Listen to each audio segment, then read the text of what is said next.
سأل سائل بعذاب واقع للكافرين ليس له دافع من الله ذي المعارج تعرج الملائكة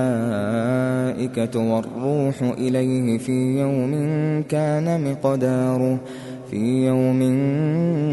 كان مقداره 50,000 سنة فاصبر صبرا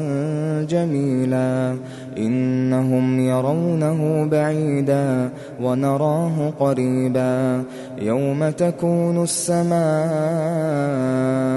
كالمهل وتكون الجبال كالعهن ولا يسأل حميم حميما يبصرونهم يود المجرم لو يفتدي من عذاب يومئذ ببنيه وصاحبته وأخيه وفصيلته التي تؤويه ومن في الأرض جميعا ثم ينجيه كلا إنها لظى نزاعة للشوى تدعو من أدبر وتولى وجمع فأوعى إن الإنسان خلق هلوعا إذا مسه الشر جزوعا وإذا مسه الخير منوعا إلا المصلين الذين هم على صلاتهم دائمون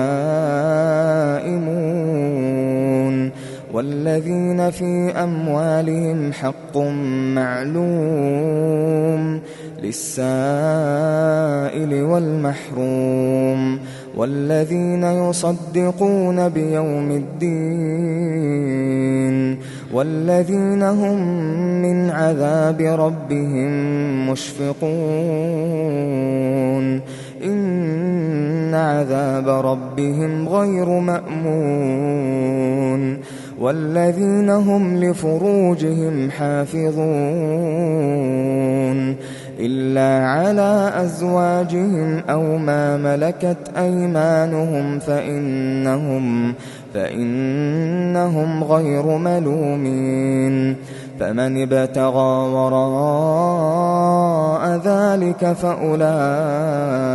هم العادون والذين هم لأماناتهم وعهدهم راعون والذين هم بشهاداتهم قائمون والذين هم على صلاتهم يحافظون أولئك في جنات مكرمون فما للذين كفروا قبلك مهطعين عن اليمين وعن الشمال عزين أيطمع كل امرئ منهم أن